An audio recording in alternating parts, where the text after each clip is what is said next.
Welcome back. Today I want to show you how to press flowers specifically for making wax sills.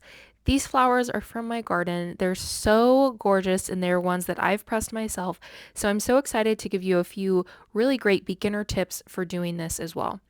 This is the plant that I clipped them from. It's called an American Speedwell. I really love it because it has such tiny flowers. That's going to be one tip, is that you want to look for very small flowers that are thin enough to fit in a flower press, but also just in a wax seal.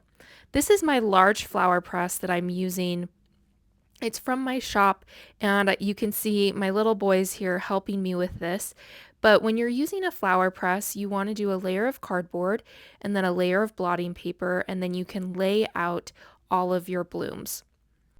You'll then cover it with another sheet of the paper and then another sheet of cardboard, and then you just repeat and keep layering and layering, and you can just fit as many. You don't really want the flowers to be touching, but fit as many as you can. So here you can see we're putting another layer of paper on, and then we're going to follow it up with a layer of cardboard, and then it's just on repeat after that.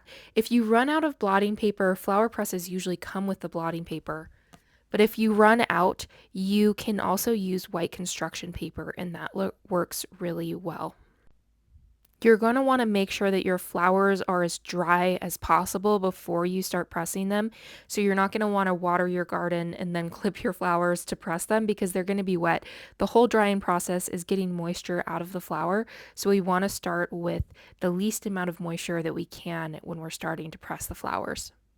Also know that flower color can change as it's going from a fresh flower to a pressed flower. So just make sure that you're aware of that, that it might change a little bit. Yellows and oranges seem to be pretty steadfast in color.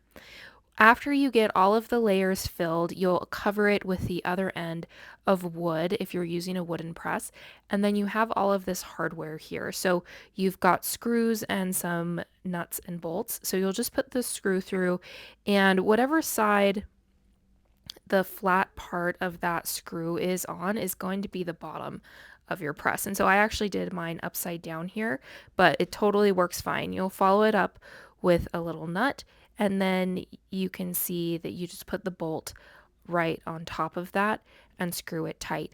You don't want to go too tight. You want to go tight enough that the flowers are going to be pressed. But if you go too tight, especially with these thinner wooden presses, you can start to bend the wood and even potentially crack it. So you want it to be nice and snug. And after they've been pressing for a few days, you can also continue to tighten it as the days pass, as the moisture comes out of the flowers. Another really big tip with pressing flowers is that you need to change the paper, especially if you're using thicker flowers that have more moisture in them. After a day or so of being in the press, you can change out the paper so that the paper doesn't get moldy, and you'll want to continue to do that until probably 3 or 4 days in, and then it can just press the rest of the time without having to change the paper. But the whole point is to just really help eliminate any mold building on that paper.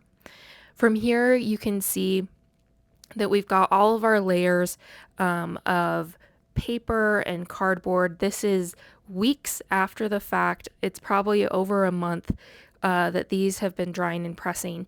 And I didn't change the paper on these because they're so thin, such thin flowers, but you can see here they are. Sometimes they'll stick to the top part of the paper and sometimes the bottom. So that's why it's so important to have those two layers in there so you don't have flowers that get stuck to your cardboard.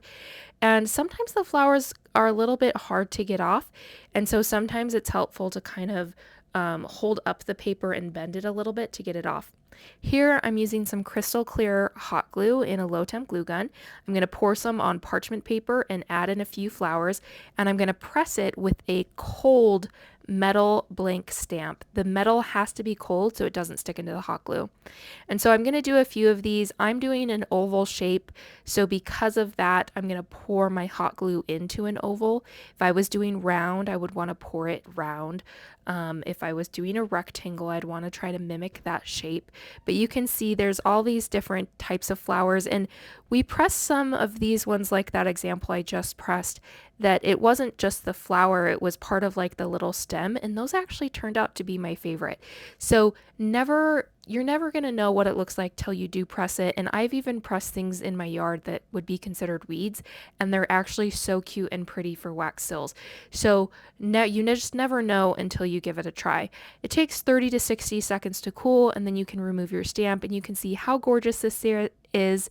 I'm using a Krylon gold leafing pen to go around the edge just to add that pop of gold.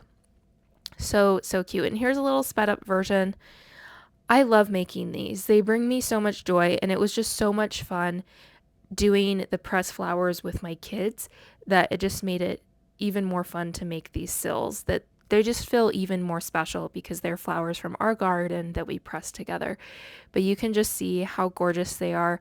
You can do multiple flowers in one or even multiple leaves if you wanted to.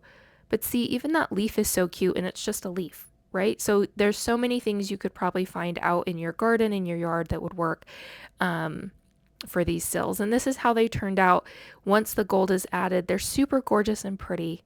Make sure to follow along for more wax sill making tips, and I'll see you guys next time.